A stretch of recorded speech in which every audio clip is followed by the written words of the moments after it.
Harris, you idiot, you did it again. You did this last week. As soon as I went, right, I'm going live, Harris disappeared. And then you've moved again. But never mind. I gotta get water real fast. Okay. I'm just going to go. I know how long that intro is, and I'm like, for God's sake, where's he gone? Hello, guys. Yeah. Hi, guys, and welcome to SciTrek on SciTrek Sunday. A very warm, a little bit sweaty Sunday here in the UK. But I'm talking to my normal American friends over here. Not one, but two Americans. Dear God, save me now. How do Stormy and Harris? Hello. How are you? Good.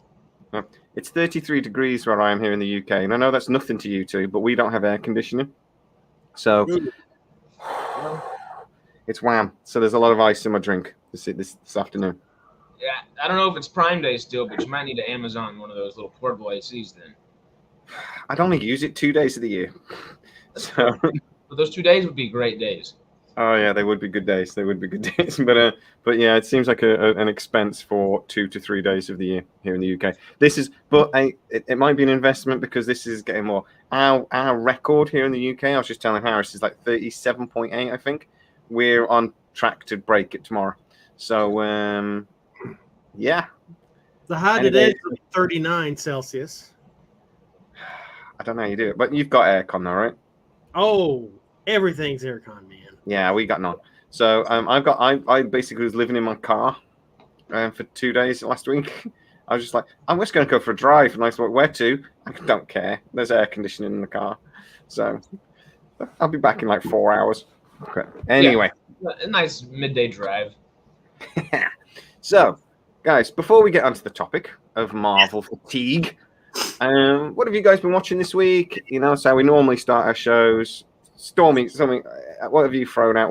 What's been gracing your television this week? So finished up finally The Boys, and last episode finished up Stranger Things. There you go. And for the last, okay, so you guys have all seen the last episode of Stranger Things, is that correct? Yep. What was your favorite part about the last episode? Is that a question? Oh bloody hell. I like the earthquake scene. I did like the earthquake scene. I thought that was cool. I went ripping through the town. That was cool. Go on. It's got to be. I got to go Eddie with Metallica. That's just, exactly. One of the best scenes in maybe film history, TV history in general. I'm glad the Duffer Brothers. Thank you. On top of the roof, heavy metal with I don't know if you guys remember Frank Frazetta. He did a lot of album covers back in the 70s and the 80s, kind of like Boris. There's one scene where he's standing there right when he's getting ready to take on the bats. You know, he's got his spear and he's got his shield, and it's almost right out of a Frank Frazetta painting.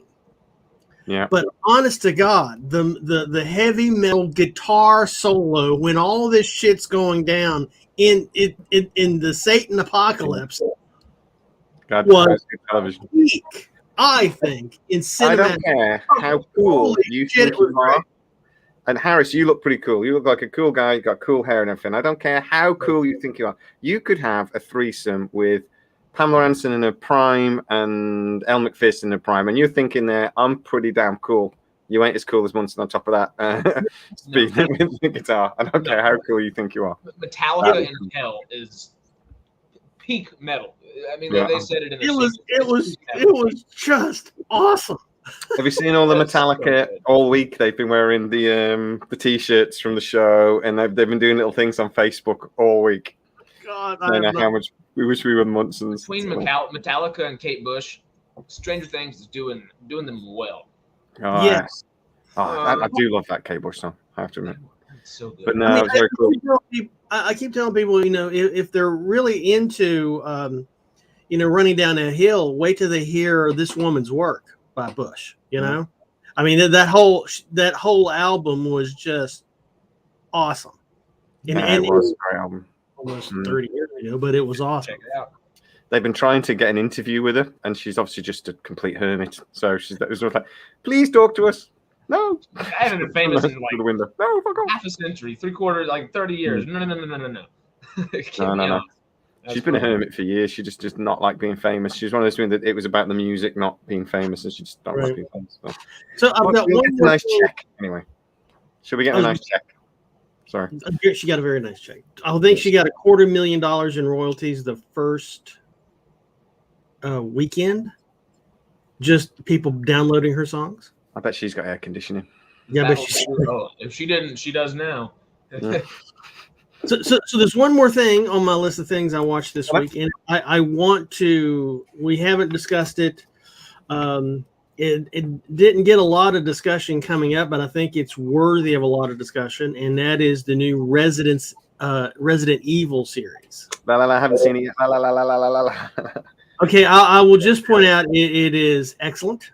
I'll be watching it tomorrow. The actress that plays Ella Balinska, I think that's how I pronounce her name. She plays Jade Wesker, and it is. And I'm not trying to riff on Mila Jovovich. She did an excellent job on all of these, but this is such a different take on the origin story, especially in Raccoon City. And it's just go watch it. Just invest an hour into the first episode of season 1, and just but holy good. It's just great. It's just I can't recommend it enough. Cool. When they do Resident Evil films well, they're great. The first one was brilliant. When they do them badly, they're bloody awful. The third one, Mila Jovovich, was awful. But yeah, no, I was looking forward to it. They've spent a lot of money on it. They did a lot of money, like $18 million an episode. So for Netflix, that's a crap load of money. Wow. So, but yeah, I'm watching tonight. It's one of those shows my wife won't watch, so I have to wait until she leaves.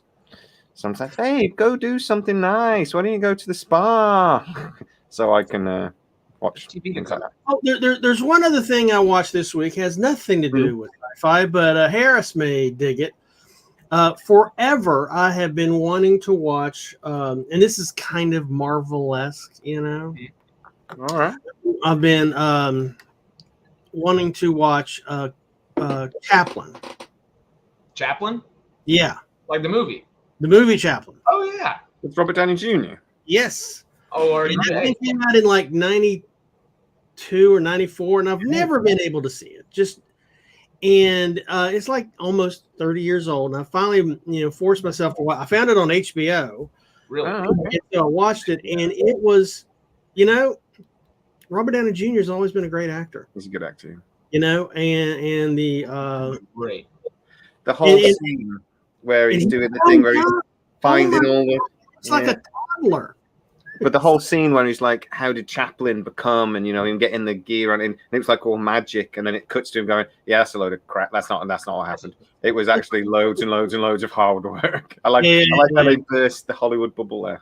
So he's just such a meticulous guy. I love that story. Him, Buster Keaton, that entire era of people Buster Keaton was terrifying. You watch some of those old movies, like with the scene where the house comes down, it goes through the window, and that's not. That's the trust of stand on this box and don't move. Okay. He drew the chalk probably on the ground. Was like, well, if I die, I got the chalk ready, and if not, that was just the place he needed to be. The other one is when he's jumping he's hanging off the back of a bus, isn't it? And think, it's just some of the things that was the golden age of Hollywood. But those guys were mental. It's just like there's no health and safety. What would insurance look like to try to attempt that with a stuntman today? Well, that was the thing as well. Those guys back in the day, they were paid peanuts, really, compared to what the studios were making. Buster Keaton, he died virtually a pauper, but not quite. But it's amazing. But anyway, Chaplin, he was like he looked like a toddler. He was so young, and he was just very. And also, Marissa Tomei, another Marvel actor, was in that. She was in it. I love Marissa Tomei. I watched the new Spider-Man movie yesterday, and God, she's still pretty. She's still gorgeous. My cousin Vinny. Oh, nothing ever beats My Cousin Vinny. She doesn't deserve an Oscar for her performance in My Cousin Vinny. I think the guy might have read the wrong name. But she is a great actress, and she is gorgeous. Yeah. What have you been watching this week, Harris? Last week I'd watched a little bit of too much of everything. I think this week I I died down a little bit. I think I must have finished something, but I know the thing that I've been like primarily watching was Solar Opposites. I don't know if y'all know what that is or not. No, I've not seen that. Really? That Mhm. would. Do you like Rick and Morty? Yes. Yeah. Oh. Then y'all need to watch Solar Opposites yesterday. So good. Justin Roiland, one of the two creators of Rick and Morty, the guy that does all the voices, he has his own Hulu show called Solar Opposites, and it's great. Oh, I have seen Solar Opposites. I've seen it advertised. I've never watched it. Let me just see. Let me just double check. Season 3 just got out. It's good. I'm trying to remember what it's about. I'm sure I've seen it. I won't spoil anything at all, but it's on Disney Plus over here. A very small hint, just to get the sci-fi nerd and all intrigued about it. I will give that a go. It just appeared on Disney. Oh, sorry. It just appeared on Disney Plus about 3 or 4 weeks ago here in the UK, and I've been umming and ahhing about watching it, so I'll give that a go as well. I didn't even know this existed, but the art is just. There's a literal television series inside of the television series that is about two of the aliens. I won't give anything away, but two of the aliens are like childlike, so they deal with their emotions in different ways. And one of the things they do is they're interested in people, so they shoot people with little ray guns that miniaturize them. So they, in their room, have put a wall full of people and built an entire civilization of miniature people that and they're feeding them Slim Jims and candy and things like that. And you know what that just does to the psyche of somebody in there. And it's great just to watch. Cool. It's insane. It's comedy, but it's good. Yeah. There's one last thing I watched this week is the last episode for All Mankind. It's on Apple Plus here in the U.S. It's about the fictionalized race to Mars between the United States and Soviet Union. The whole series started out like, what if the Russians got to the moon first? And this is season 3, I think it is. But anyway, For All Mankind, still excellent, still rock and rolling. I suggest it highly. Cool. I'm going to get Apple Plus just for a month and just binge a load of TV shows like that, but I'm not paying for any more streaming services. I pay for like 4 or 5 already. So it's like too many. Too many to hide from the wife. That she's like, "What's this, Bill?" Don't worry about that. So I'll tell you what I watched this week, because it is the reason why we're doing this video today, or the topic. So I did go to watch Thor: Love and Thunder last night at the cinema. I spent about 90 quid to go and watch this film, which makes me sad thinking about it. God, cinema tickets are expensive once you're taking kids and they want popcorn. So me and Harris have both seen this film. Harris, how would you? This is putting you on the spot a little bit. How would you sum up Thor: Love and Thunder in 3 words? I'm a bastard. I've got them, but it makes me sad to say it because I've heard this said before, and I gotta agree with it. But and it hurts me to say it because I'm so much of a fan of the director. I love everything he's done, every single thing he's done. But this movie was too much Taika. Too much Taika. To be honest, that is a bloody good way of putting it. It is too much Taika. It's like, well, not bloody funny is another 3 words as well, sadly, considering there's constant jokes. There are some great jokes in them, but they dilute each other. Yeah. Give us some brevity with an actual, like, emotional scene. I don't know anything. Because in the movie, basically, I start off with the rock dude whose name has just gone out of my head, Taika, who does the voice. Yep. So he's telling it like it's a story, isn't it? Let me tell you the story about the space Viking. So in the first 5 or 10 minutes, it's very much like not a very good. Oops, careful, Joe. People have been hung for less. Disney's coming. Disney is listening, people. It's so at the start of it, it's almost like a bad soap opera. The language isn't, it's quite badly written. It's quite badly. It's very wooden acting and things. So, but I always do. I was thinking, but it's going to switch to it's just because that's the story. This isn't really happening. This is like him telling the story. That's why they're doing it like this. It's going to switch in a minute, and it doesn't. All the way through, it stays bad writing. But I can only imagine it's been done on purpose because that's what Taika wanted. that's his style, but it's just it didn't work. The substance is there, but it's like because if you bullet point that story out, it's a great story. It honestly still reads as a great story, but just it's an insane amount of jokes. It's way too much. We'll do the whole spoiler alert thing because, like I say, if you haven't seen it, I will tell you bits about the film. So, spoiler alert, I will tell you bits about the film. So, sorry, I don't know, Stormy, if you just want to stick your fingers in your ears. Go right ahead. I'm just watching. Just blow it out, man. Get it out of your system. At one point, Russell Crowe is doing a silly like Greek accent, but he's wearing like a Roman like skirty thing, and he's got like the gold armor plating on thing. But at one point, he's got to walk down some stairs, and he picks it up and he goes down the stairs like a ballerina or something. And Russell Crowe, I don't know if you noticed, he's quite a large fella. Yeah. He likes a hamburger or two, that man. So he skips down, and it's just and then I think, oh. But it's like you said, it's the constant, not even funny jokes. They're just silly. It got boring. I did lean into the wife about 20 minutes in, and I went, "This is shit." And something else about the Marvel films. At times, the special effects were not good.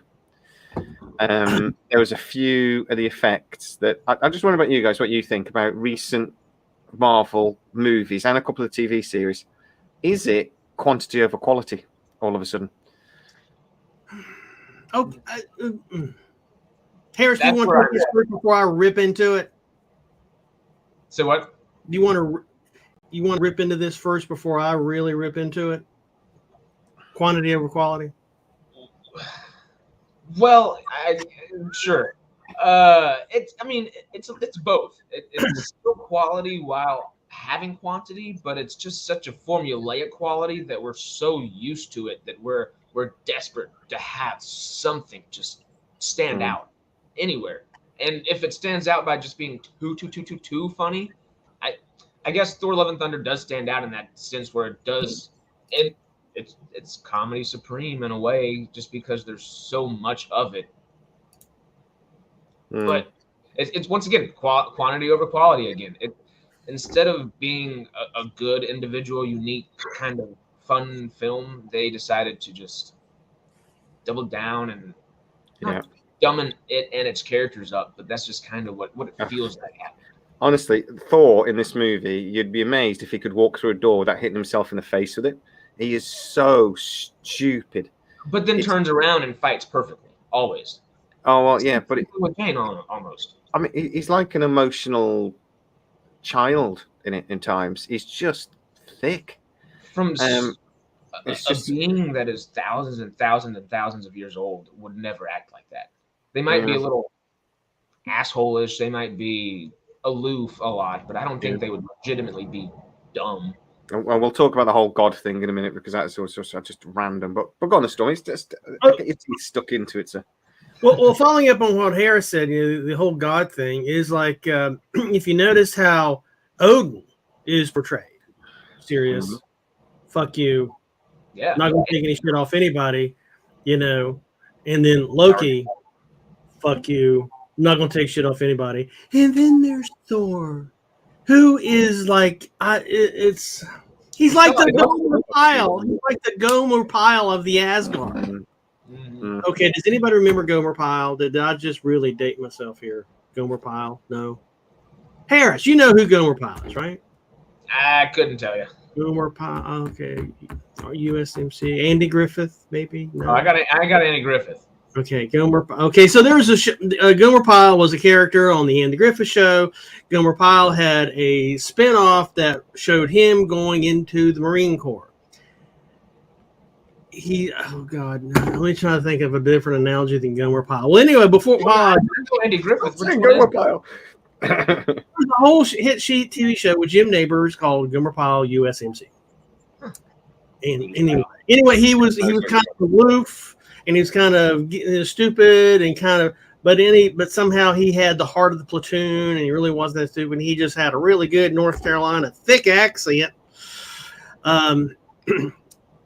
Anyway, we do Pyle. Good for Kevin. So proud of Kevin. Does pile. So, but anyway, it just seemed, Odin, serious. Loki, serious. Psychotic sometimes, but serious, and also kind of dead. Once or twice. And it was, but Thor is just, he's gotten, I mean, he was kind of serious, in Thor, for sure. And then it just, I don't know if he still is recovering from the attack on the Asgardian ship, and seeing so many people die at the hands of Thanos. I don't know if he's just gotten on, just developed this really, he's using humor or self-defacing humor to just cope with the Infinity War and the Endgame. That said, the thing I'm seeing, that concerns me about the Marvel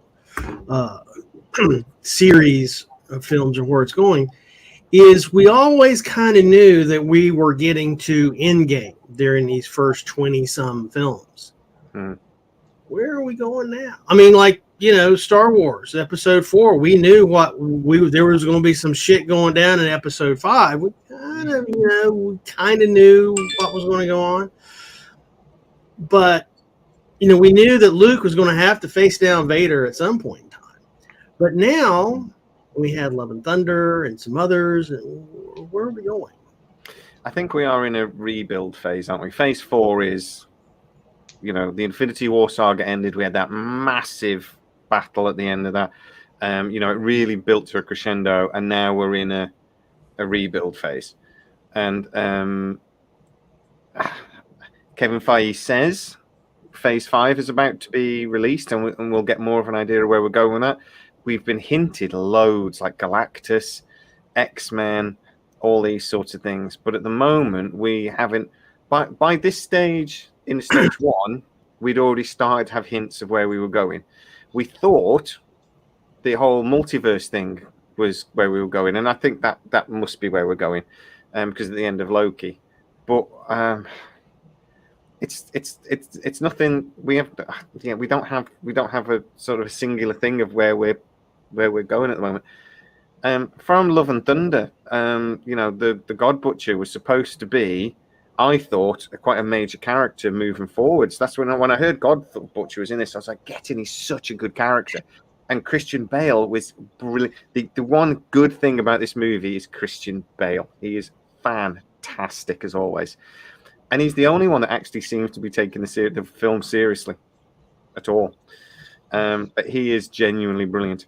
But they kill him at the end. He's dead. So, spoiler. So that's God Butcher done. And the God Butcher was such a good character. Could he have killed another god or two? We saw him kill one god in the first 5 minutes and then nothing else. I don't see any reason why Zeus and any of the other gods would have tried to help. He didn't seem dangerous. We never saw him kill anybody else. We saw one thing off screen and then Sif with one arm, I guess. Cool. That whole scene with Sith with one arm. I was like, you can't bring Sif back in and just crap on a character like that. Sif's fighting, and we see her that she's in this battle and so on. And then Thor runs up to her and she's only got one arm. And he says, I want to die and go to Valhalla. And he's sort of like, no, well, you actually need to die in battle to go Valhalla. Maybe your arm's in Valhalla. And it's just such a stupid scene. So she's going, oh, okay, I suppose I better get up then. But again, it's so wooden in the delivery. It's just like, that could have been a genuinely, properly serious moment. And he just sort of fucking shits it down the toilet again. It's bringing in it's talking about a concept that is heavily used in the film, the whole Valhalla aspect of things, which once again, nobody die. Everyone that gets killed in this film does not die. Korg gets killed, comes back. Zeus gets killed, comes back. Christian Bale Thor, Mighty Thor, Jane Foster gets killed, comes back. Gore, he's gone. Oh, Gore's just a face now, isn't he? But that was a bit like that was just redoing in a different way the whole Groot thing, wasn't it? They're just like, oh, we think he's dead and he thinks he's, and then but they did that in a really good way, the way they had the sapling and they've drawn that through the Guardians movies, and I actually genuinely love that. Teenager Groot is one of the funniest things in a Marvel movie in years. I thought it was hilarious. Damn, yeah. But The Rock, dude, he's got his body back cool moment and started to break, and then he's just like, I'm still here though, but it's just his face. And it turns out the only thing that's really alive in me is my face. And I'm like, well, I genuinely wanted to run up and just stomp on the face. I was like, no, I should just kill him. Let's just kill him. It felt like Chewbacca in Rise of Skywalker. Like, yeah. Oh, except lazy. You're gonna do that? Do it. It's gonna hurt, but do it. So it's something that has like, it's pivotal, you know. Something that has like. Yeah, would have actually had an impact in the movie. Something would have actually gone. Oh shit! I wasn't expecting that. Other than all the way through the film, you just going, I expect there's another joke. Yeah. I just want to say, you know, concerning my arm is in Valhalla, or did your arm go to Valhalla? We'd have never heard General Martok say, may your arm go to Stovacor. No. That's the first thing. It was like, his eye went. I wouldn't say that. No. It's just, right.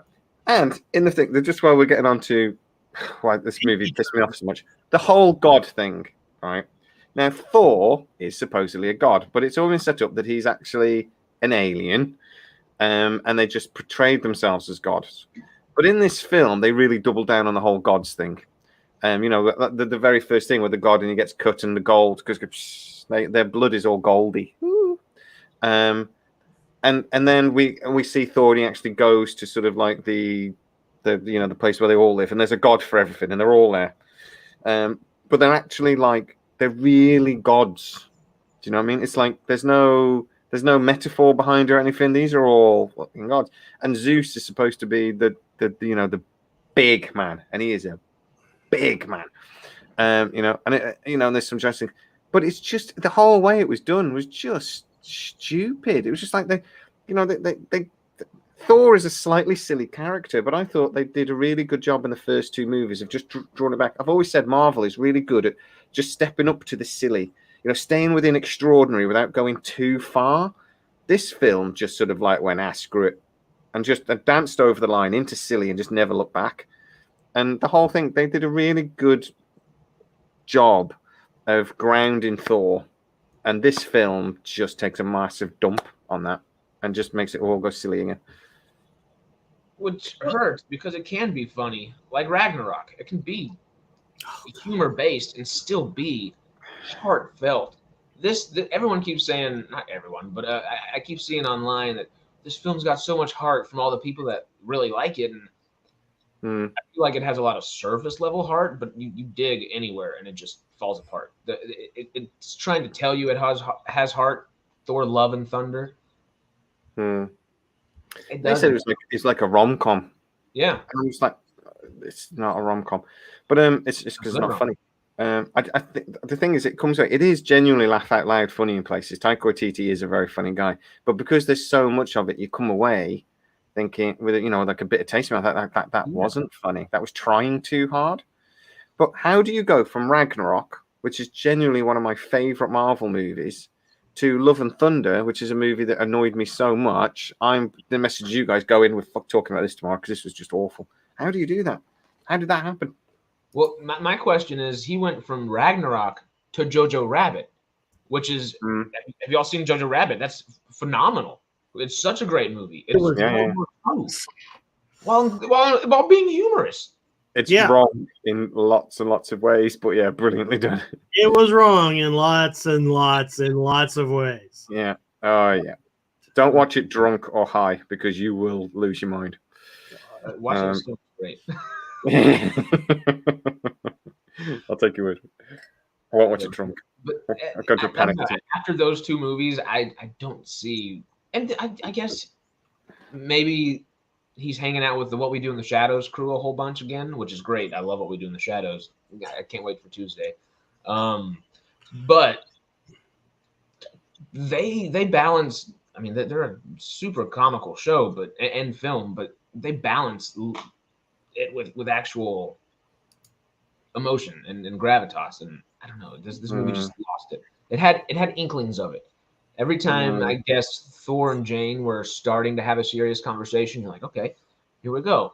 And then a joke would happen. Or I thought it was great the first time.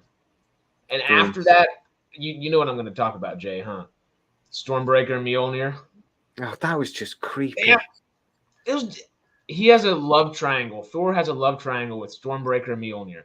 Because Mjolnir is with Jane now. And he's ruined Mjolnir to protect her. So now she's gotten the power from Mjolnir. And but he wants his hammer. Yeah. So, which is something they joked about in Ragnarok, isn't it? They joked about that it sounds like you got a bit of a close connection with your hammer, but they doubled down on it in this movie, and they made it creepy. If it was just the Stormbreaker coming around the corner that first time, whenever it's great because Thor's like, "Come here, Mjolnir, come here," and then Stormbreaker kind of comes around the background, yeah. And looks at, it's great, it's hilarious. But then half a movie later, he's tickling Stormbreaker's chin and pouring beers on top of him so he can have a beer. Yeah. While he's guiding them down a path. It's your first beer, buddy. Here you go, buddy. This is a Marvel movie. Yeah. Honestly, it goes into the cringy. It goes into the I don't like it. It really goes creepy. It's not funny. The internet talks, of course, but apparently Kevin Feige he's still executive producer everywhere, but there's just so much on their plate talking about quantity over quality right now. He can't executive produce everything the way he used to. Yeah. It kind of you can tell just because it doesn't seem like he had his finger on here to reel anything back in. And I don't want to even say that because I want to direct and produce, and I think directors need to have a vision. But that is definitely a point I wanted to make, because I always felt like when he went into Thor, Ragnarok, there was a bit of it. It was a Marvel movie with a sprinkling of Taika Waititi's humor in there, and whatever. But it always felt like there was somebody holding him back. And I always feel like it was a bit like I always said this about the first Batman and the second Batman movies. You know, the Michael Keaton movie with Tim Burton. Tim Burton was virtually unknown director, but it was so popular. They basically gave him the second film, Batman Returns, and just go, "We trust you, just go for it," sort of thing. It's like that with this. You know, it's just like. Ragnarok was so great. They went, "Oh well, just go for it. We trust you. Just go for it." And he's just absolutely blown his load all over this movie, and it just shows you. Just like honestly, he was just allowed to do whatever he wanted, and it shows. Somebody needed to be reining him in, you know. Going back to the hit and miss, and I think again. Maybe round 5 or whatever, we'll get some sort of direction what all these movies are going for. But it seems like the hits that they're having tends to be things like Falcon and the Winter Soldier, Moon Knight, which I thought was really good. Loki was excellent. WandaVision I thought was really good. But they're more episodic, and I'm just wondering, are they succeeding in more complicated stories that require 8-10 episodes, and the one-offs just I don't know. I can't wait for Daredevil when they remake Daredevil comes back. It's going to be phenomenal. I watched Spider-Man, the last Spider-Man movie last night, No Way Home, and I'm just there watching it thinking, I can't believe I'm saying this, but this is much, much better than Doctor Strange 2. Doctor Strange 2 was also not particularly very good. I watched it again last week, and I just thought this is actually, because sometimes you're so excited about a movie, and I was really looking forward to Love and Thunder. You watch it the cinema the first time, and you're like, I'm a bit disappointed. But you watch it the second time, and you go, no, actually, this is a great film. I just hyped myself up too much, stress. So I thought I'll watch it again just to make sure. And halfway through, I'm going, no, actually, this just isn't very good. It's all right. It's not terrible. It's good in bits, but it's not like the standard of what we used to from Marvel movies. But is that just because they're going over quality over quantity? Is it because they've lost their way a little bit? They're just trying to. I mean, because they're releasing 2 or 3 series a year and 2 or 3 movies every year. Is it just too much? And is COVID part of the problem?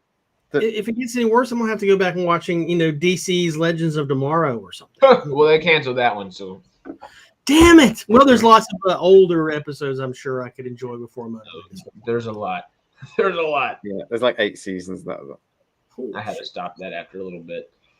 I only watched the first few episodes of that. I thought it was rubbish. I was like, there's Iron Man, and something I can't be arsed with this. There's Superman dressed as Iron Man, which really confused me. Mm-hmm. I do wish I'd carried on watching The Flash, though. I might have to go back to start watching The Flash again. I stopped around season 4-ish. I stopped at 5. I wouldn't go for it. No bother. I'll have to give it a go. But again, with Doctor Strange, though, me saying about how some of the special effects weren't very good, and we'll mention She-Hulk in a minute. Some of the special effects in Doctor Strange 2 are damn right dodgy. They're like some of the morphing CGI when it's a person sort of thing, and you can tell. Do you remember like the second Matrix, third Matrix, when he's finding loads and loads of Smiths for the first time in that park? Yes. And he looks like a Clayman in bits. And at the time, don't get me wrong, it was phenomenal, but you could tell. The first Spider-Man with Tobey Maguire, there's a bit where he's running across the rooftops, and again, you can tell it's not quite right.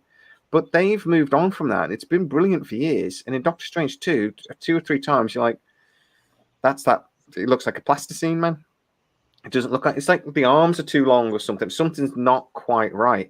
It's just like the CGI, they've just not quite put as much effort in as they have been.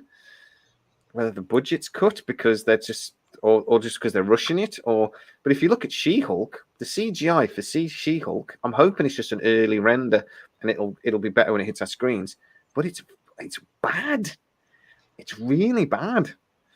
And I just don't know if that's again if quantity over quality. I don't know.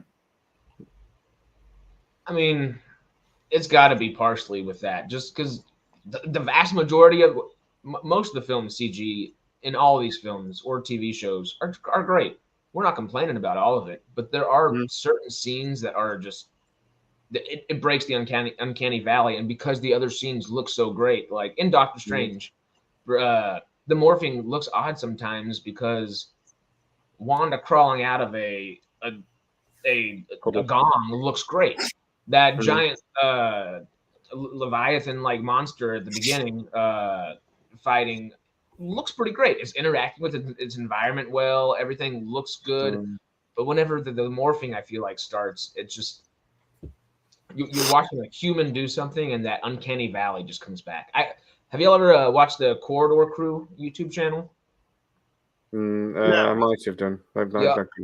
Y'all may like them. They talk a lot about VFX. They're out in LA out here, and they do a bunch of VFX stuff. They have their own VFX house, and they get a little couch together and have people come on their show. VFX artists, of course, and Adam Savage has been on there. They have a lot of great stuff. Adam Savage. But they'll talk about all this Marvel stuff since they're VFX people, and they had the guy that did like Black Widow come on there and talk about the whole bad scene with the White Widow coming out and all the explosion behind her not looking great and all that. And they kind of get into that aspect of where like, hey, most of it's great, but look at these couple shots, and those couple shots are all that people focus on after the fact, though. They stick out like a sore thumb, though, don't they? It's like you notice them because they do stick out. And CGI's got so good in the last few years, you don't notice it's there a lot of the time. No. And it's all of a sudden when it's not very good, it really sticks out. It's like, why have you done that? Why didn't you spend a little bit more time? That's the thing. If an artist behind the scenes is going to put their name on it, allow them to have the time they need.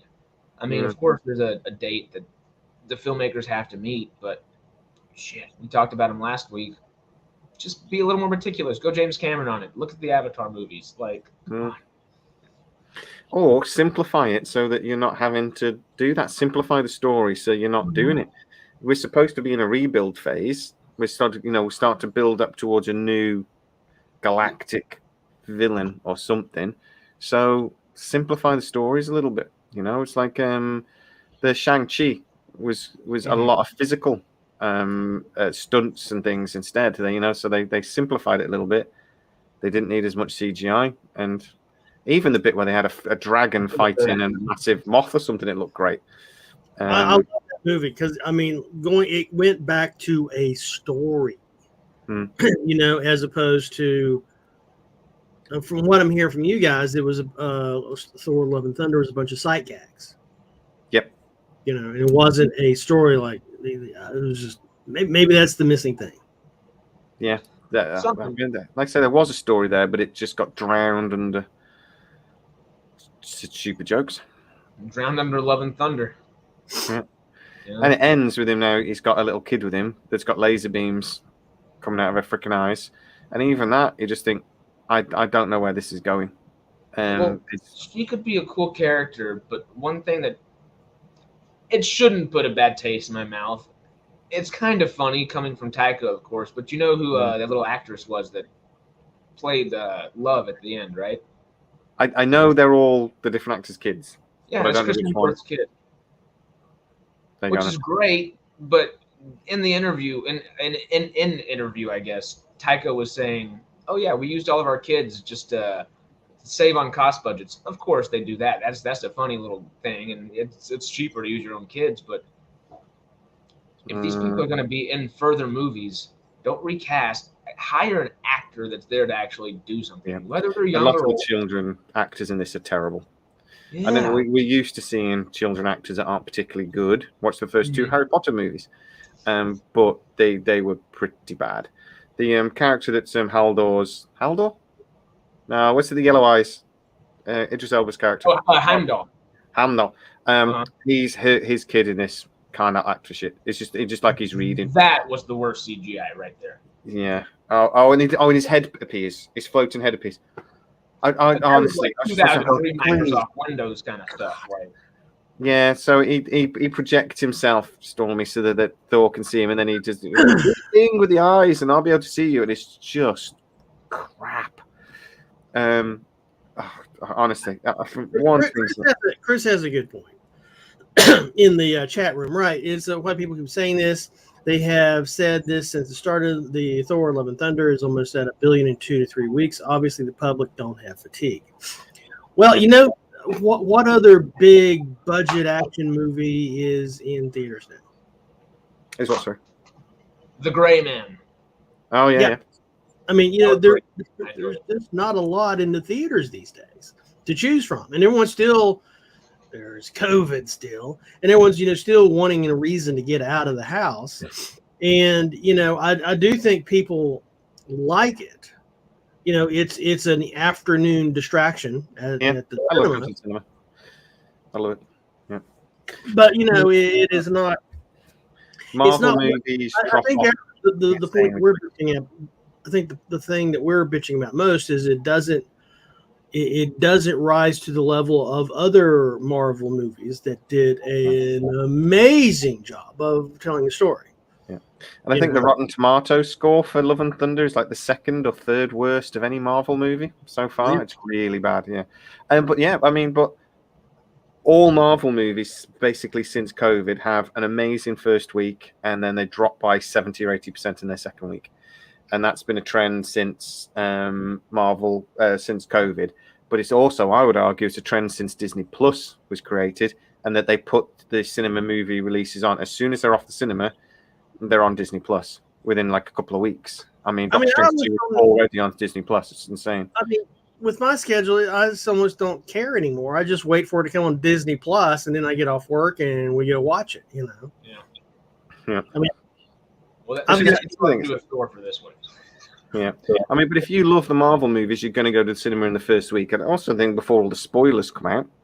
So they're always going to have great first weeks, and there is a love for them. And I will always go to watch the Marvel movie. This isn't going to put me off because I love and when they get it right, they're just phenomenal. I'm not a big fan of the Venom movies, and they did really, really well. And I think they're incredibly badly edited. Venom. Oh my God, I love me some Venom. Shut your mouth. I adore, but it should be better. Tom Hardy's acting is great, but why? Who asked for that? What is that movie? I'm still confused. Venom 2, right? Carnage. So in places, it's bloody awful. But there's this whole bit where Venom comes in and he sees Carnage and he's, oh God, it's a red one. I'm out of here. She'll be fine. And then sort of like Tom Hardy says, no, come on, we're going to save her life. They don't explain that at all. Just think that seems like actually quite an important bit of the film, that Carnage is a red one, so Venom is scared of him. Okay, why haven't we mentioned that before? And actually, do you want to explain it? But they just don't. They just go, oh okay, I'll fight him then. Also, we're going to get our asses kicked. Venom. What? Yeah. that wasn't done by Marvel Studios, was it, or It Disney? was Sony and Marvel Studios. So it's kind of made by Marvel, but because Sony own Venom. I don't know. They got a 6.6. Morbius. Yeah, Morbius. I haven't seen Morbius yet, but apparently I shouldn't bother. Can I just bitch about Morbius for a bit? Please do. My girlfriend's a big vampire kind of genre fan, and even she couldn't get with this. God, I ran Jay off. Anyway, it was. I didn't find it compelling. I mean, it's not something that usually, like going back to episode 4, Star Wars, it was compelling, and you wanted to see what the rest of the story was. Yeah. Even the prequels, I wanted to know what those stories were. I could have done without Jar Jar, but I still want to know what those stories were. Morpheus, it was like I could care less what the next chapter in this dude's life is, or what happens to I just didn't. I had no. I mean, for me, and I'm a movie snob. I'll totally admit it.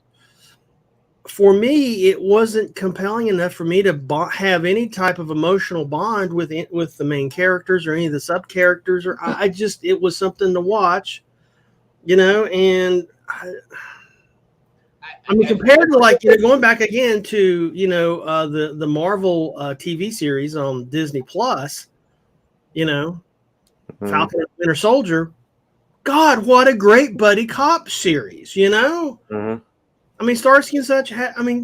They pale in comparison. It was great acting with great writing, and they really bounced off each other well. It's kind of like how Venom and Tom Hardy's character bounce off each other in the movie, and that's the best bit of Venom. Yeah, they're the good part. But everything else is pretty bad. But in my opinion, but I loved the Scarlet Witch, but the first 3 episodes were boring. Very clever. What's going on? It's just then there was that meme with the guy in front of the cork board with all the pages, and he's going, trying to explain it after episode 3. Then it all started to tie together. It's like, oh my God! And then everybody had this collective online Twitter orgasm. Like, oh my God, this is the best thing since sliced bread. It wasn't very, very clever the way they did it. There was some exposition they had to go through, and then they just gave you the gut punch in episode 3, and it's just like, holy shit, what's going on here? And the same thing happened with Loki. It's like, what the fuck? Mm-hmm. And then it's like, what? I just didn't. And then episode 3 is just head on fire, man. I mean, it was now that is a compelling storytelling. You're confused. You're trying to make the sense. You're trying to connect all the lines, and then they throw you something like an episode 3, and it's like, oh, what's coming on episode 4? And then you're so hooked, right? Yeah. You cry in your bed because you reach the end of the series. Yeah, no, I agree. I mean, Chris got the point thing. You have to judge a series by the whole thing, not a couple of episodes. And like I said, it was boring. My kids got bored of it because they didn't understand what was going on, and they got bored. I kept going because I watched them all. I haven't watched Miss Marvel yet, but apparently I've got to because of the end apparently changes everything. But I've avoided the stories, so I don't know what the end is. So I'm going to have to watch Miss Marvel, but I don't want to. It took me a while to watch Moon Knight, actually, because I found that a bit dull as well. But like I say, Mandalorian's the same, and all these TV series are all the same. You've got to get the first couple of episodes, because there's a lot of story and a lot of premise to set up. A lot of, Here's another thing I want to bring up concerning Ms. Marvel and shows like it. Disney is producing content for all sorts of demographics. Ms. Marvel, that's a kid's show. That's for a demographic under 90210, and they're targeting it for a really young female high school crowd, 9th graders. It's not, I mean, they're not writing this shit for us, for our demographic, white, male, mostly with beards.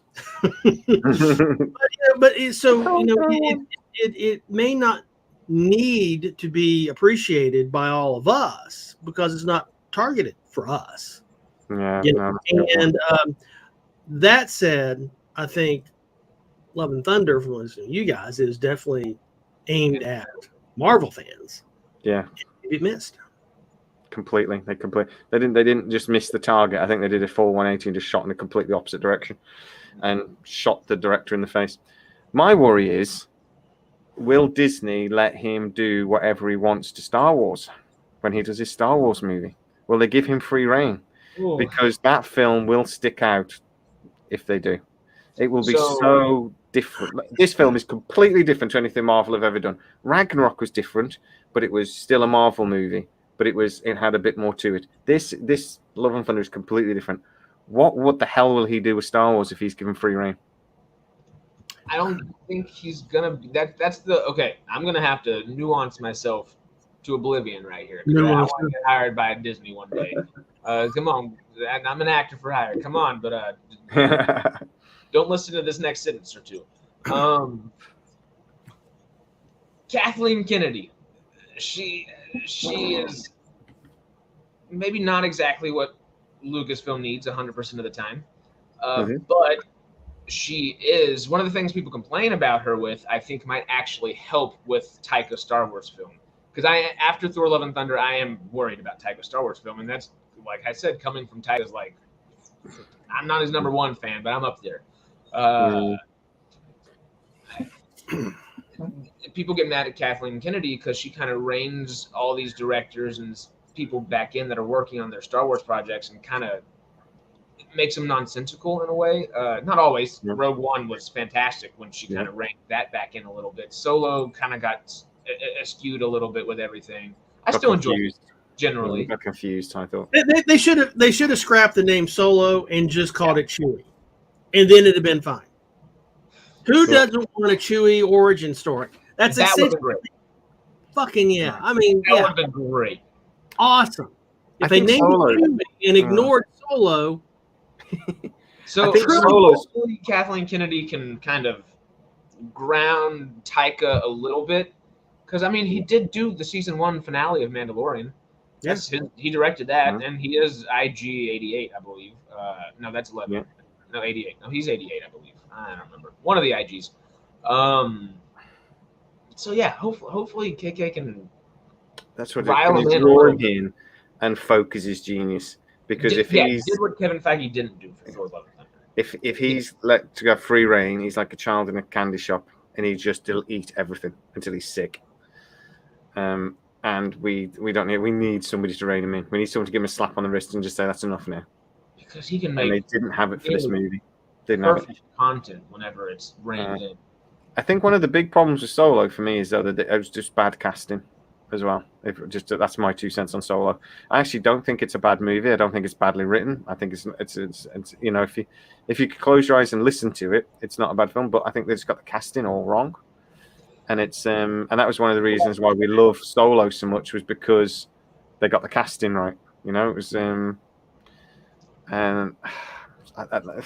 for me anyway. I just thought they got it wrong from day one. But I thought he did all right, but there was I forget the movie, but there was a movie where Harrison Ford had a guy play a younger version of himself, and that guy was, I think, the second runner-up for Solo. It was River Phoenix because River Phoenix is dead. Okay, no, I was going to say River Phoenix played him in The Last Crusade for when he played the young. No! This was right before Solo. This was like 2014 or something like that. Oh, okay. It was like right during casting process, and this guy was almost cast in Solo, but they went with Alden Ehrenreich, I think is how you say his name, and I thought he did all right. That's a monumental task to step into. So I thought he did all right, but the other guy probably would have embodied it. He was already used to embodying Harrison Ford.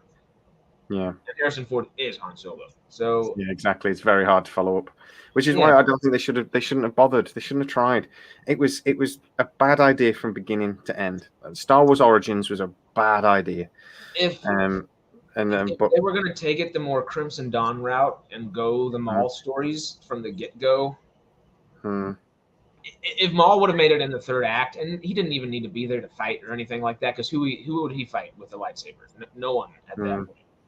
But if I guess he would have been an overarching character to make Emilia Clarke's character actually have that kind of push and pull in her own mental. She's so forgettable in that movie. I love Emilia, but she's so forgettable in that film. she's good, but there's no reason she's there besides Maul, and then the fact that they never brought Maul back, I guess, kind of it dilutes her character. No, now that film got really confusing halfway through.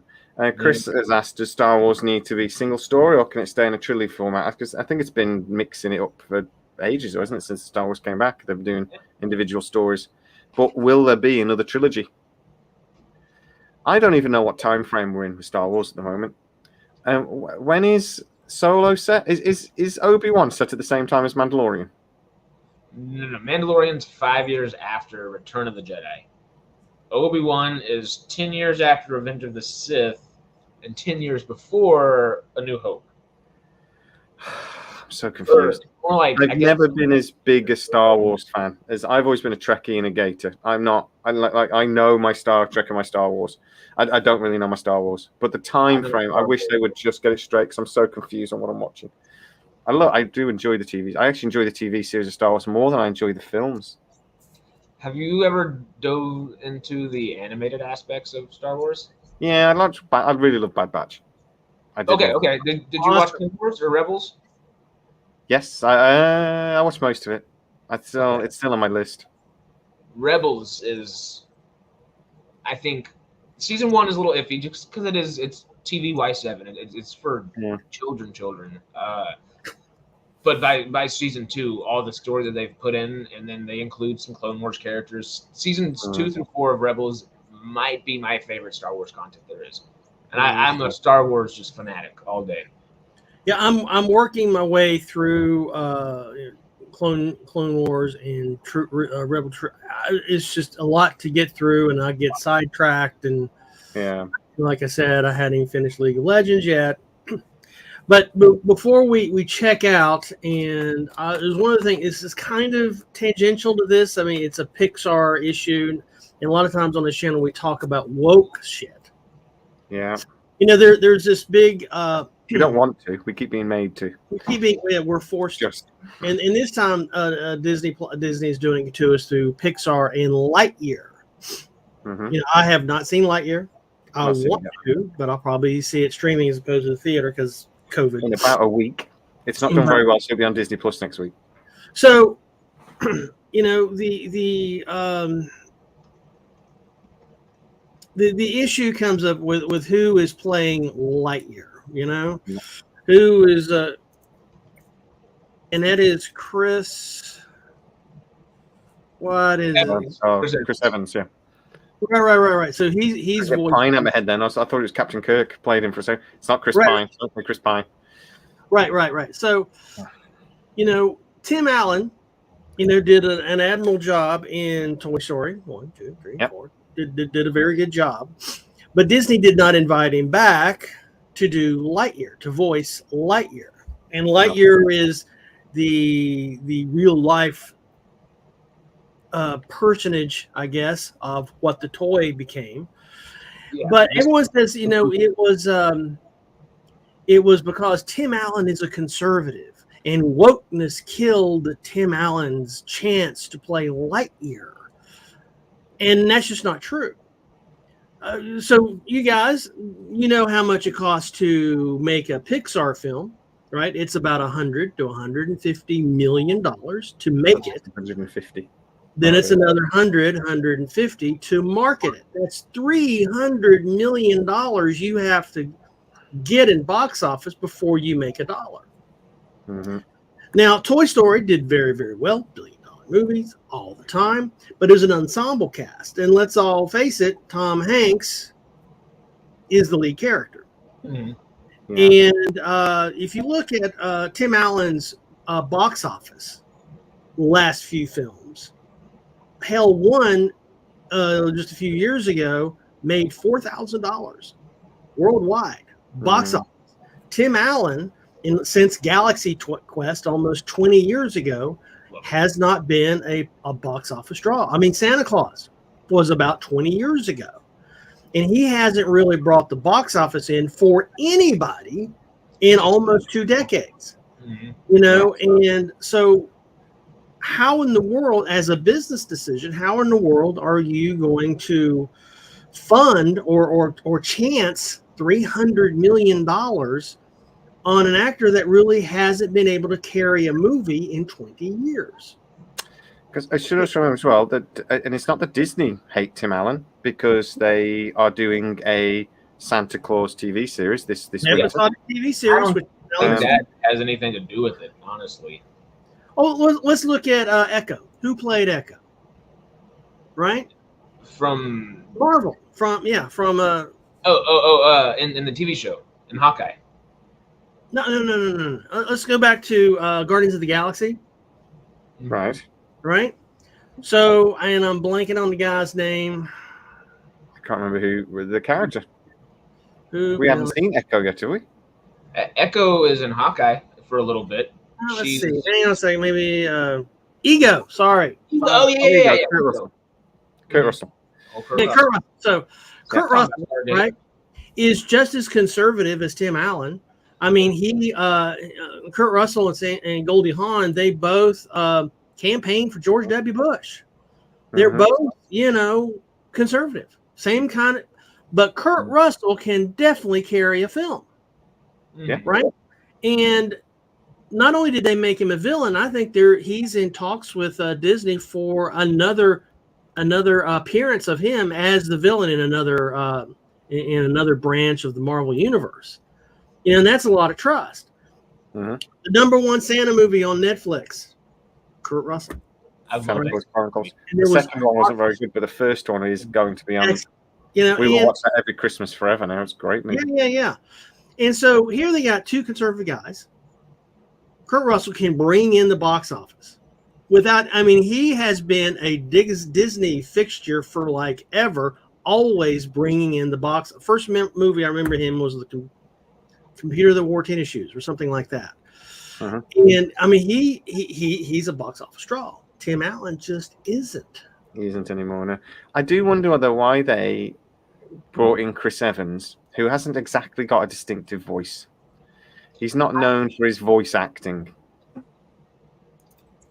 He's got slightly a wooden voice, really. It's not distinctive. So I don't question why you don't get Tim Allen to do it. The other thing is, I think they were trying consciously to separate this movie from Toy Story.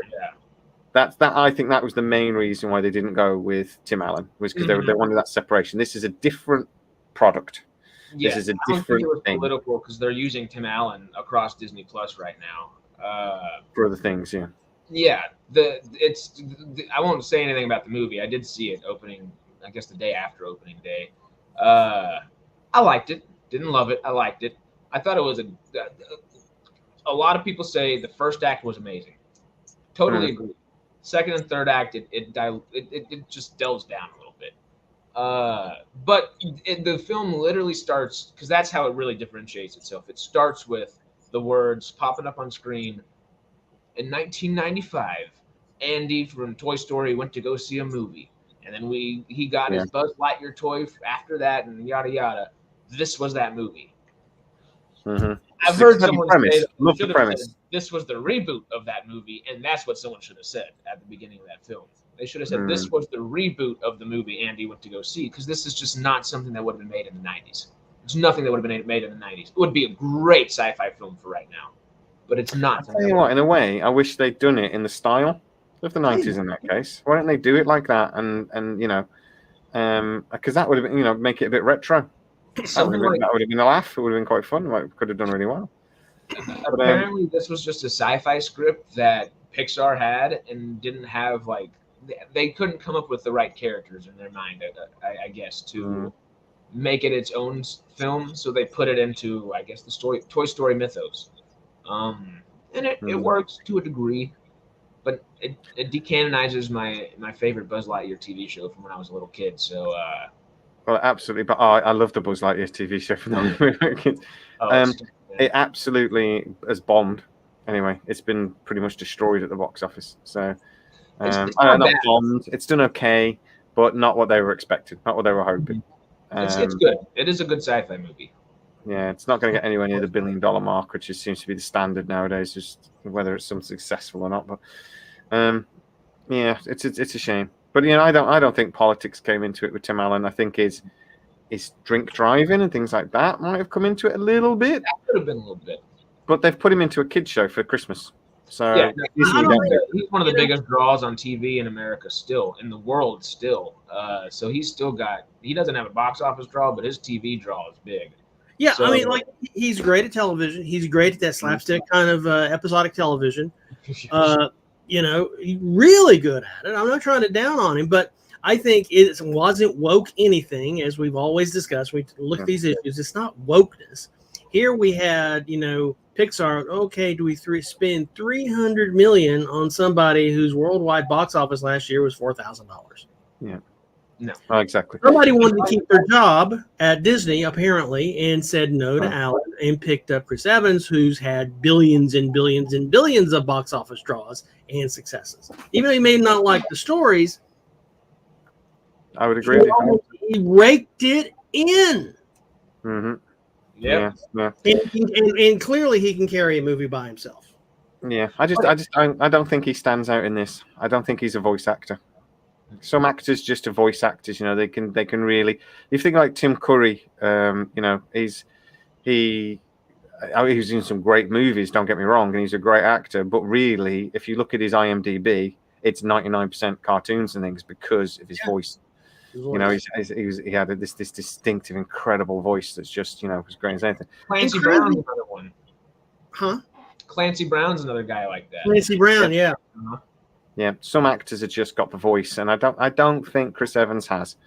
But I can't wait to see Grey Man. I can't see. There's another Netflix project he's doing, which looks great as well. So I will watch that very shortly. Chris Evans excels whenever, because his voice is his voice. You know, he doesn't really play with it too much, even when he does voice acting. But physicality wise, he'll play anything. That guy's great when it comes to physicality, and the Grey Man, he brings it.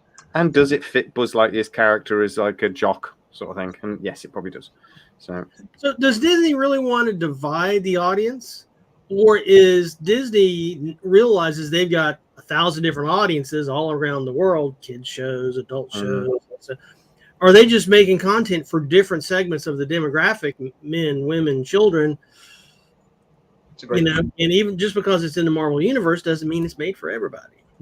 I would actually argue they're not purposely dividing it. They realize that the world is divided up in little different sections, that people that have different type of interests.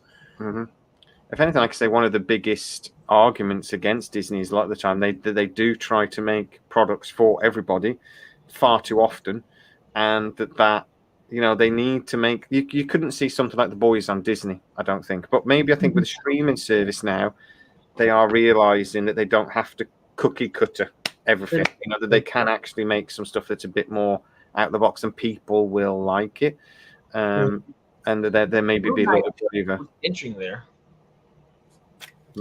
You know, Disney's never going to make another Song of the South, and maybe that's a good thing. Yeah, exactly.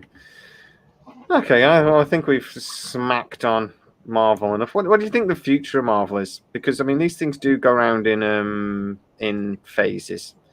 At the moment, everything is superheroes. We've got another couple of like real superhero. I mean, Sylvester Stallone's done an old man superhero movie. Actually, looks really good.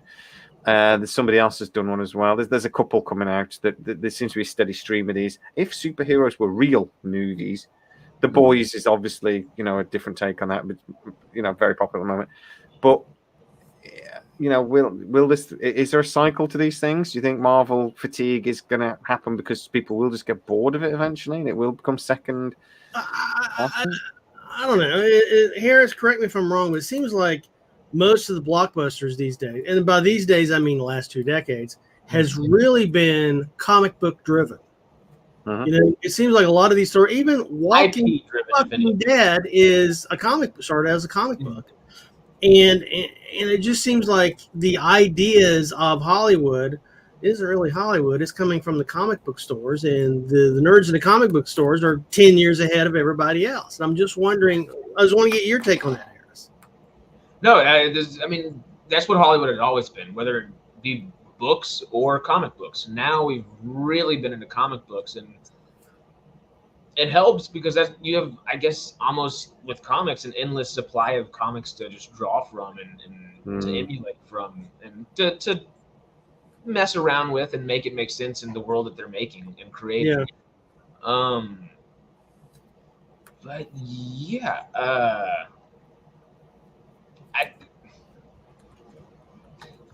I don't know. It feels great when something so original comes out that like a filmmaker actually wrote that. Like, okay, a Christopher Nolan movie or a Tarantino movie. There's a reason that feels so special because it's not adapted. And Tarantino does adapt things too, just straight loosely. And then I guess that's what makes those films so special. But everything's always just been almost adaptations, and I think comics are not easier to adapt, but you literally get the visual alongside the auditory, unless you're audiobooking it, but alongside your reading, which gives you what to think about. And I think that's a lot easier to translate from page to film, which is just the last 20 years. As everyone's got a camera in their hand now, anybody can make it. And I guess it's just kind of helping that influx of content. Helping or hurting, I guess, quality over quantity. It brings that into a whole much larger scale of conversation there. That's true. It's gonna. There's so many different genres in comic books. I don't have any problem with the fact that comic books are being tapped for these things because they're not just superheroes, are they? There's so many different genres. Like you said, there's The Walking Dead. There's Marvel stuff. If you want to, there's Sin City over here. There's all kinds of different things. I mean, it's great. If you didn't even see, some of these movies, of course, are making their own comic books now. I may or may not have pre-ordered it, but James Cameron is releasing, I think, a series of 6 comics that tie into Avatar: Way of Water right before it. Yeah. So Avatar, I'm just going to say this, that Avatar: Way of the Water is either going to be phenomenal or awful, and there's nothing in between. And I'm hoping it's the first. Yeah, I know a lot of people are really excited about it, but I think the only thing that really made Avatar stand out was the 3D, and obviously I don't think it will be in 3D this time, so we'll have to see how it works. But I just can't bet against James Cameron. Yeah, no, he's I still think the underwater one. What was it called? It's gone in my head. The Abyss? Abyss, thank you. The Abyss is still one of the greatest movies ever made. You can argue about the thing, what a phenomenal success Titanic was and all this sort of thing. The Abyss is a better film. The Abyss is just... So I told you about the Corridor Crew channel a minute ago, huh? Yeah? So they had the guy that did the VFX for the Abyss there yesterday on their couch. He did the Scorpion King shot in Mummy Returns as well. So they're going back and forth. Like, you did some good stuff, you did some bad stuff. Let's, don't do that again. So that's entertaining. If you ever want to go watch that, that's good. Was his answer for that though? They only gave me £25 to do it, and it was because I heard that the budget for that was in the toilet. 3 days of Dwayne Johnson, all of filming. They needed a day alone of just scanning his face, and they had 3 days of just filming in general before he had to go do more WWE stuff. He wasn't massively famous at the time. That was the thing that nearly scuppered his career because that film was so bad. I remember thinking Brendan Fraser in like California Man and stuff, because if they get him in the right action movie, he could be one of the next big action stars because he can do the comedy. He can be like the new Bruce Willis, like a younger Bruce Willis. He can do a bit of cheeky, he can do a bit of thing, but he can also do the action. And when The Mummy came out, I adored it. And then his career just went far. And then he started eating heavily. Yeah, I don't know what happened. I'm interested in The Whale. He's in a new Darren Aronofsky film called The Whale. He's playing Apparently he's phenomenal in it. Apparently he's scary good in it. Darren Aronofsky's mental. I love it. What was the DC thing he was in recently? Was he in Flash or something, or Batgirl or something? Yeah. I don't watch it, but I read a lot of the stories about it, and apparently the director and all the other actors and everything were just going mad over he's the nicest man in the world, he's a phenomenal actor, and it's just like, that's like, where's his career been then? Because he did that thing with all the rodents. But it's like, where's George of the Jungle 6? Like, I don't need it, but make some money, dude. Something. Yeah, it's a shame because he's just such a likable actor. He's one of those really likable actors. And I said The Mummy should have been, but the problem is, which is what they always do with the bloody Hollywood, it drives me up the wall. They have a surprise hit, so they rush a sequel. And they've done it over and over and over again. Surprise hit, must have a sequel out within 2 years. And it's just like, it's too quick. You know, it's like Predator. They had a script for Predator, but they said no, we've got to do it quick. So they did Predator 2 in the city, and actually, I don't think it's a bad movie. But the film they had ready would have been much better. But you know, every single time they do it over and over again. Yeah, Yorkshire Geek got it right in chat. Yeah, he was in Doom Patrol. Doom Patrol 2, yeah. I do like Doom Patrol. I haven't watched it, but everyone that has tells me to. It's supposed to be great. Yeah, it is a weird show. But yeah, again, he's supposed to be phenomenal in that as well. Yeah, but like I say, I kind of one of the younger kids that he acted with said that she's like he feels like he's his actor dad. She's her actor dad. She says he's just lovable and he's so giving and he's so and he's just a really, really nice guy. She couldn't say anything nice about him, but I like that. I like it when you hear stories about these guys that actually aren't dicks. They're actually genuine. You hear the same about like Robert Downey Jr. and people like this as well. They're just, and they don't go around, self-publicizing that how brilliant they are. Everyone else just goes, they're such nice people. They go back home and work. It's endearing. Yeah, exactly. Right. Okay. So I'm happy we've covered that. And Marvel, if you're listening, sort yourselves out, and go back to the formula. All of your stuff was very formulaic before, and then you've started to do something different, and it's all going to pop. But we can't love everything. I think Chris made a good point a little while ago about that Marvel are trying now to do different types of thing because they have been said that everything is all formulaic and very similar. So they're trying to do different things. The problem is that all those different things have to intertwine with each other still. So we're having a little bit of a problem with it making sense. But, what are you going to do? Yeah. The next film will be great or terrible. The last three have been terrible. We just got to work our way to Secret Wars slowly but surely. That's what I think we're working to. But Hulk Planet. What's it called? That's not right. They did just say World War Hulk. I think that's supposed to be World War Hulk. San Diego Comic-Con next week. So I think that might be announced next week. I'm hoping for things that we should probably do.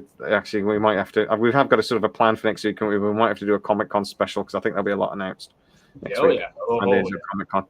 So we'll have to see how the week goes. So just understood. Did I like Boba Fett? I did like Boba Fett. But my favorite two Boba Fett episodes are the two episodes he wasn't in. When the Mandalorian took over, they were great. As soon as Boba Fett shut up and stood in the background, brilliant. But the last episode was weird. But yeah, I like the thing Boba Fett. I liked about Boba Fett the most was the backstory and the origin story, actually, of the Sand People. Yeah, I wish we would have done that. They had a complete culture always under our nose. We never knew anything about it. And it was like, God, that's how the fucking Dune Sea came about. I thought it was really strong storytelling. And I also think that Boba Fett tied up a lot of things in earlier episodes of theatrical episodes that just was not explained anywhere else. And I thought this was, since he got swallowed by the Sarlacc, that it was like a really good way to fill in a lot of those holes. And it did. It added a lot to the lore. But yeah, who knew? It was just no wonder. If I watched one more project of Star Wars on Tatooine, though, I'm going to lose my mind. There's like 3 million planets in that damn universe. Can we visit more than 2? You're sorry, Harris. Oh yeah, and then of course Kevin brings up Stargate. Well, I might have just done a video on Stargate, and we mentioned Kurt Russell.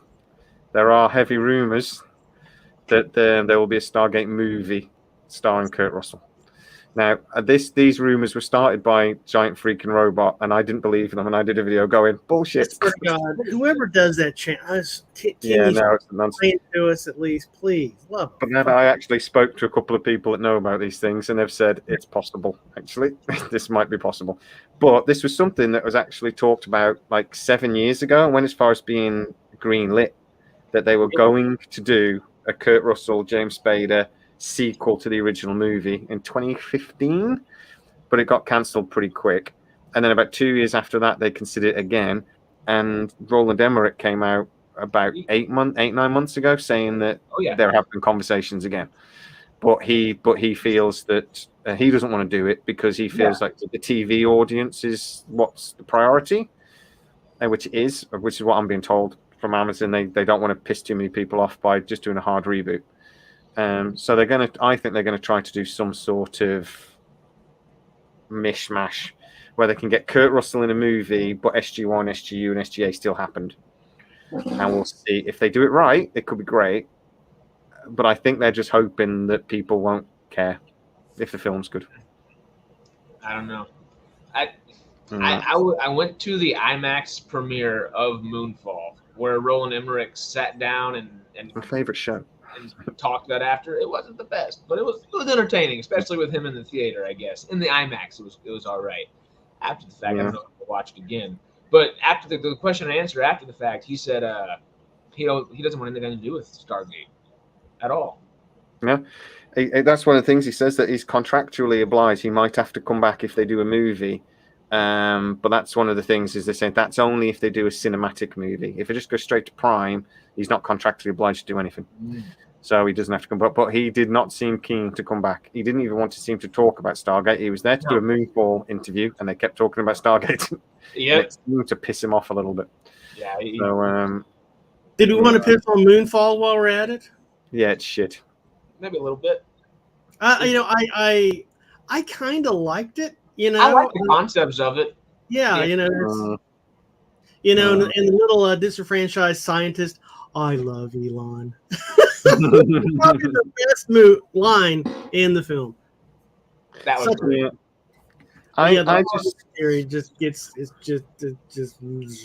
It just got sillier and sillier as it went on. Yeah.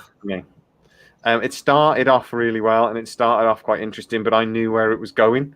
Yeah. And I was just thinking all the way through, I'm like, this is Hollow Moon theory. Oh god, somebody's been watching Ancient Aliens again. And it just went. Disney's bed knobs and broomsticks made more sense than. Yeah, definitely. A bit of a reach for the Hollow Moon there. Yeah, it was just terrible. But it was better than the Independence Day Resurgence. Oh, that's the truth. Well, we don't even need to talk about that one. I'm gonna start having an aneurysm. Oh my god! It was like the whole thing was some sort of homage to Will Smith, who wasn't in it, and they got so tangled up with that line of legacy. It's just like, couldn't he fallen down the stairs and died and no one mentioned him? I mean, his character. It's just moved the fuck on. I mean, I did like the special effects. Special effects were phenomenal. Oh yes, the special effects were phenomenal. Did nobody else notice though either that in that if that film was true and that massive planet-sized thing landed on the Earth and started messing with that gravity, even if we defeat it, the Earth would be fucked. I mean, could you imagine? Look what we've done with a few cars. What would that thing do to our ecology? I mean, it's just like we'd have to be moving. We'd have to be like, guys, we got to move. Because this thing has gouged 3 enormous holes in the planet and screwed our gravity up. It's just like it made no. And then that whole scene at the end was just sort of like, did they run out of money and just couldn't be arsed? I did like the fact that the enemy of the Greys. I mean, there was an enemy to the Greys. I like that, and that that would have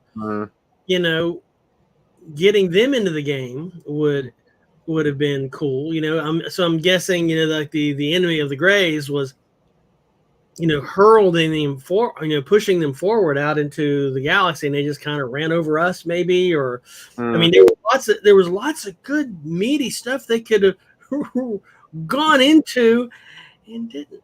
The best redeeming thing about it is that the Greys did have an enemy, and Jeff Goldblum I thought was still pretty good at it. Yeah, Jeff Goldblum still good. But Jeff Goldblum just plays Jeff Goldblum and everything, doesn't he? He just turns up and makes everybody laugh. He was the best part of the Jurassic World, too. Jeff Goldblum was great. Yeah. I remember watching Resurgence, and the end of Resurgence is all about, let's make a TV show. And that's what the end of the Resurgence is. It's like, if this does well, we'll get to make a TV show. And that's what they were basically setting up. And I'm there watching it going, yeah, you ain't happening. You ain't getting a TV show. Has anybody actually brought up, something, an episodic show on streaming? Has that ever been a thing based on ID4? Oh God, I hope not. Well, if they're based on ID4, not Resurgence, maybe. But I've not seen that one myself. I am going to just question Alien and Pace. Who look, we've spoken to Aliens in Space before. He's really good. Battleship is not a good movie. Fun. It's a fun movie. It's a popcorn movie. It's a movie. Watching Battleship. Yeah.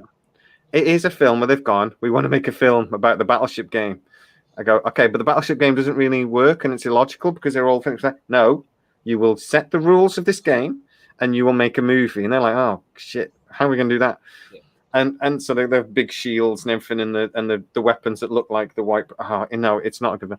And the whole bit at the end where they just go and get the Missouri out of everything. And then if you ever any film and you're the best thing in it is Rihanna, you're in trouble. And then, but his next comment, and again, I'm not mocking you, Alien Space, because I really do love you, and I hope to have you on the show. But Gods of Egypt was really not a good film. I turned it off after 45 minutes because the special effects were so bad and the story made no logical sense to me at all. I'm almost so sarcastic. And that one had a cast too. That one had a cast. I thought it was unpredictable. It was unpredictable. All right, kind of like IBS. Yeah, it was. Shit, I'm sorry. No pun intended. Yeah. I've not seen it in 4K, but maybe it'd be better in 4K. But the effects in thing was. But I had to admit, I kind of like the look of Gods of Egypt, but I had to turn it off. It was just not very good. But hey, it's all opinion. And if at the end of the day, if we had to making a handbrake turn. Oh, God. But if we all liked the same things at the end of the day, it would make life very boring. But I will say that it was fun. It's one of those. I always say I love a good film. I love a good action movie, things like this, where it's popcorn in hand, turn off brain, and just go enjoy the special. But even Battleship made my it made my turn off brain still go, wait, what? and this is a film that this is a brain that doesn't really turn on for most things. I don't see twists coming because I just enjoy the movie. I don't think about it too much. But even that, I'm sort of going, I'm not sure this is realistic. Why would they do it that way? But anyway. So, Battleship was awesome. We were wrong. It was awesome. Oh, I hate it. I didn't hate it. Correcting us, Kevin. Yeah, I just don't want to watch it again. Ever. Yeah, actually, to be fair, and Aliens, especially, he is right. The aliens in Battleship were quite cool. The other thing, there was like all the vets in that. I quite like that, but I thought they went too far with it. Yeah, but I did quite like that they did. I liked the scene with the vet fighting with Brooklyn Decker up there fighting all the aliens, but then half a scene later, he's beating aliens with his leg, and I was like, all right. Exactly. I mean, it went a little bit too far. A little far there. The shark. No pun intended. Yeah. It's no goofier than Thor: Love and Thunder. That's for damn sure. Battleship is 10 times more serious than Thor: Love and Thunder. I can tell you that much all day. I actually think Battleship might have made more sense than Thor: Love and Thunder. Honestly, it doesn't have screaming goats every 45 seconds. That's part of the movie. That's part of the movie. Thor: Love and Thunder, just for the screaming goats. If it's every 40 seconds, I'm into that shit. It's not every 40 seconds. But it's every 3 to 5. It's repeatedly. Do you know the bit? The bit they do in Ragnarok? They did a bit with Matt Damon. Do you remember that, Stormy, when they did the plane ending to the thing, right? They redo that and they do that scene again. And they're doing a bit from Ragnarok, and they do it that. The acting in that is better than the rest of the film. Oh, because it's Sam Neill, Matt Damon, and then the guy that plays Thor is just the older Hemsworth brother from Westworld. Yeah. Right? So it's just Luke Hemsworth. And then Hela was great. They got Melissa McCartney. Yeah, I like how they did the Mjolnir going across the screen, and it's on a string, and then she sort of like goes. That's slow. Catches it something. That was quite good. But I quite like that. But even that scene was way too long. Yeah. And like I said, the acting it's supposed to be bad acting, but it was on a par with the rest of the film. You could barely notice the difference. I do want to point out to you, I just want to point out that while you were talking about that one scene, both of you were giggling like children. Just saying. Yeah. There are legitimately great hilarious parts of that film. Not feeling the hate. I'm just not feeling the hate. No, there are bits of that film I absolutely adore. There are. It's just too much of it. That's the problem. The humor is good. There's just too much of it. Would have been better as an episodic TV show? Seriously, serious question. Would that have been with the plot and all the gags there that would have made better as a no? You know what could have been fair? It might have done because it would have had a different atmosphere, maybe, and they could have stretched it out a bit. So, I mean, apparently the first cut of this film was 4 hours, and they had to cut it down. If it would have gone not Batman versus Superman, Zack Snyder's Justice League kind of route, and maybe like have 4 parts and split each one into you can have it, release it as a film, but make it where you can kind of go back and pause it or something like that, and watch little bits at a time. 4 films or 4 longer episodes of TV would have felt a lot better. Yeah, and I think it would have been. You could have almost mentally separated it a little bit from the rest of the universe, so it might have worked better in a way as well. I look forward to Thor coming out though on Disney Plus because I will watch it again. I was really, really looking forward to this film. Me too. But I still think I'm going to come away with thinking that big parts of this film were just really, really creepy. And him there, the bit where he's got the Guardians of the Galaxy are leaving and they just want to go, right? They just want to get out of there because he's such a pain in the arse. And they should have gone more with that. Even Star-Lord was a little bit creepy in that. But there's this bit where he's going, just, be with the one you love. And then Thor, the one you with. Sorry. And I'm just even that, there's this guy going, this is a bit gay. And it's just it's like, and nothing against that at all. I have no problem with men loving men. I don't care or think. But Jay, maybe it wasn't gay enough. Maybe they could have got. I'll tell you what it was. Other type of stuff. Did it move you into your too? But it didn't move me anywhere. Stormy, calm down. But it wasn't. Gay is not the right word, and I feel like I'm digging myself into a hole here. But yes, you are, and we were glad to help. It was really. We're not talking in the back at all. I don't know what you're talking about. It's camp and creepy, and I didn't like it, but in bits. But like you said, with that, I wanted a team up film. I knew I wasn't going to get a full team up film, but I wanted the Guardians in there for at least maybe leave during the second act, and they come back and need to help during the third act or something. And Valkyrie was crap as well, and that's annoying because she was the best character from Ragnarok. She was amazing. I loved her in Ragnarok, and she was underused in this film, and it's a shame because they put Jane Fonda in the front row. That was quite a good joke. I quite like that one. They put her in the front and Valkyrie was a bit. I almost wish they'd left Valkyrie out really. But the whole gods thing was the worst bit. That's the worst bit. But anyway, if we would have had that 4-hour episodic kind of version of it, I think the gods could have been. We could have gotten the best Marvel thing possible with that. Honestly, just if the jokes were spread out, because honestly, every single joke is funny. Every single joke lands, but just the amount of them, it makes you cringe a little bit. Yeah, you just don't have time. Going back and thinking about individual jokes is great because that makes us laugh. We're laughing like nobody's business about it. But there's no build up to it, though, is there? Like the great scene in Ragnarok when the Hulk goes, "Hey, I know him from work." Yeah, they walk up to the joke. It's annoying that the joke was in the bloody advert. But which the trailer, which that really bugged me. But there's no build up to any of the jokes. They're just sort of like joke, and there's no build up to anything. That's the problem. It's edited. One of my favorite build up jokes in Ragnarok was the whole wolf and Hulk at the end. Just the whole fight, the entire thing. The Hulk smashing in as a person or as Bruce Banner first, and then coming back as the Hulk, and the same thing almost with the wolf after. That's great, but it's got an entire film of build up to it. Yeah. Uh-huh. Yeah. Anyway, let's call it a day because that's been an hour and a half. Stormy, that was my fault. We hit an hour, and I asked a question, and we. There we go. So completely, Stormy. I think you're a bad influence on me, sir. I'm blaming you when the wife says, "Where have you been?" Blaming you, but.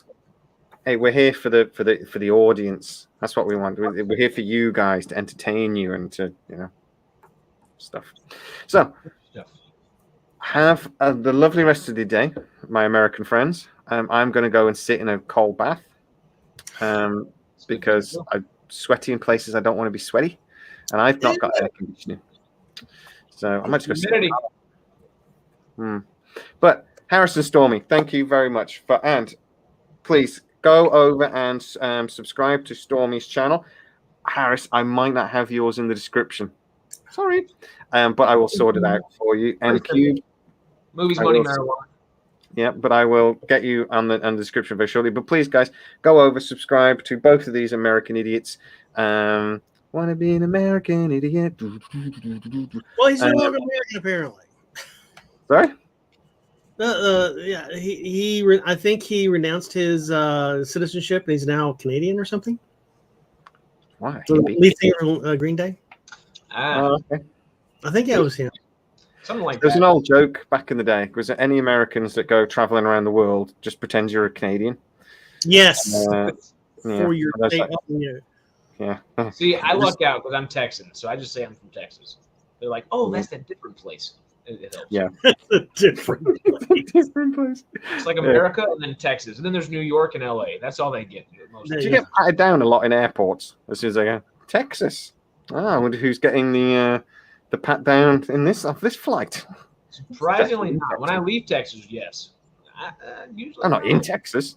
I mean, if you're not packing 3 weapons, you're lightly armed, aren't you, in Texas, I think? And if you're not packing 3 weapons, they will give you one at the border. Yeah. Just handing them out like when you hand it on Hawaii, they give you a thing of flowers. That's right. In Texas, they get, would you like a semi-automatic? But you got to buy it. We'll give you a 30% discount, though. Yeah. I'm from oil country. We got to make some cash, you know? Exactly. But anyway, we're just waffling on there. Guys, really, as always, thank you so much. We will see you next week for a completely different topic. Maybe we will do Comic-Con. Let's see what gets announced. Really look excited at that. But as I say, thank you so much for joining, and say goodbye, guys. Goodbye, guys. See y'all. I've done it again this week that I've got an outro, and I keep forgetting to... Found it!